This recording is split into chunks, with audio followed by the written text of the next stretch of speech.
Alright, so right now we're going to do a quick walkthrough with what our website looks like for our customer. I'm going to do this on PropertyRecordsPro.com, but it will look the same on any website that you do it on between our websites.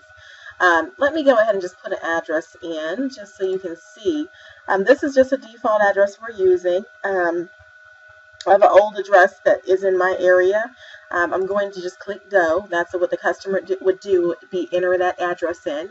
It's going to bring it to searching the database, and just to let you know while it's doing that, all of our property records are coming from the local counties. So in other words, all this information is just drawn out into a report for the customer, and from there they're sent a report. So if for any reason, let's just to tell you, if a customer calls in and said, hey, I didn't receive my report, your response would be, well, all of our reports are gathered from the local county databases. I'm sorry you didn't receive your report, and you would just tell them that you would be glad to look it up for them. I'll show you how to do that in another video, but for right now, let's look at this report. It's not going to let me go all the way through it, but that's the next screen the customer will see. Will be looking for all the public records. When a customer is seeing down here where it says summary right here at this bottom part where my blue screen is, it says summary, property records, neighbors, property details.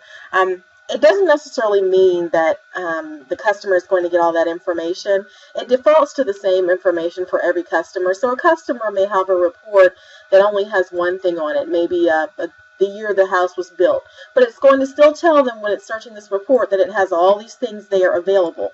There's no way for us to actually customize it so that it'll tell the customer that the summary of their report is going to include this, this, and this until they receive the actual report. So a customer may call by saying, hey, your report said that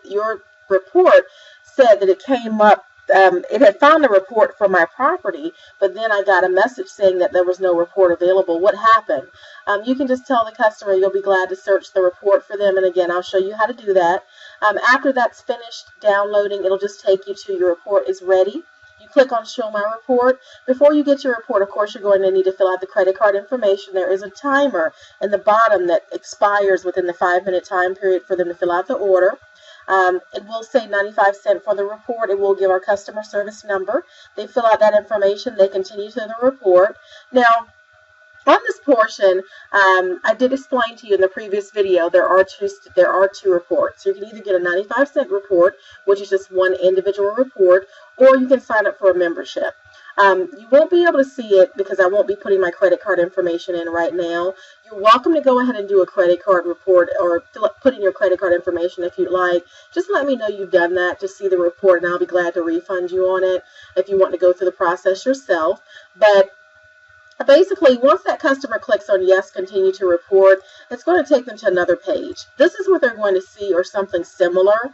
They're going to see, and ignore everything at the top here with the paint, just ignore that portion.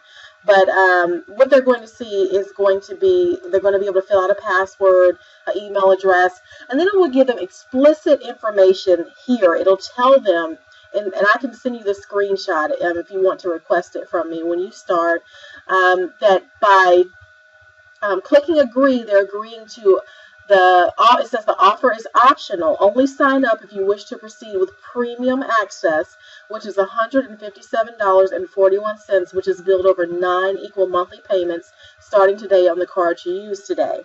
Now, $157.41 divided into 9 months would be $17.49. After that ninth month of being billed, the customer is stopped, and then they would need to sign up again if they wanted that. Now, one of the biggest complaints we have in calls is the customers calling in saying, hey, I did not authorize that $17.49 charge. And this actually is a result of what that is. The customer does not read what we have on our, before they agree. Most customers are thinking, if I hit that agree button, I'm agreeing to get that report. I'm agreeing for you to charge me 95 cents. They're not reading what we have here in this very plain terminology. They're not reading, they're not reading that at all. So I just want to let you know that the customer will need to read this, and when they click agree right here at the bottom where it says agree, then it would agree them to that $17.49 charge that they are going to get. And I'm sorry about my writing because I'm typing with a mouse. If they click decline, they're only going to get that one report for that 95 cents is all they're going to get. So just remember, if a customer calls in and said, hey, you know, I went on your website, I was charged $17.49. I did not authorize this. You have no right to charge my cards. You're all a fraudulent or you're a scam. You're going to get that. All you can do is say, I'll be glad to look into that for you. I can walk you through the process if you'd like in another video, but just tell them that, you know, you'd be glad to look into it. Once you look up their account and see that they have that charge on there, just tell them that on whatever date you went to order a report for whatever address it was, and that there was a accept and decline button on that page, and there were some terms and conditions above that. The terms and conditions read that if you click accept, you are agreeing to a premium membership of $17.49 a month along with a report for 95 cents. But if you click decline, you would get a 95-cent report. I see you clicked accept, which enrolls you in that program. Then you can offer to cancel the membership for them. Most customers will try to get you to reverse the charges, and we'll handle that in another video as well. But that is one of the way you explain that situation to them.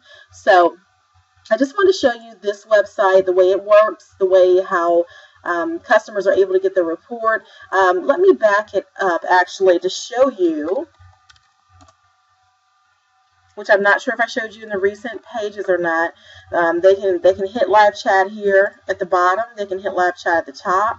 I don't think this live chat button here is working correctly, so they may not be able to get this way, but they would need to enter their information here about the property they're searching and their question. It'll come into us on chat, and that's how they'll reach us. But that's basically an overview of how the report system works. I wanted to be able to show you that, and like I said, you're welcome to go ahead and take a look at it on your own through the actual walking through the steps and enter your credit card information.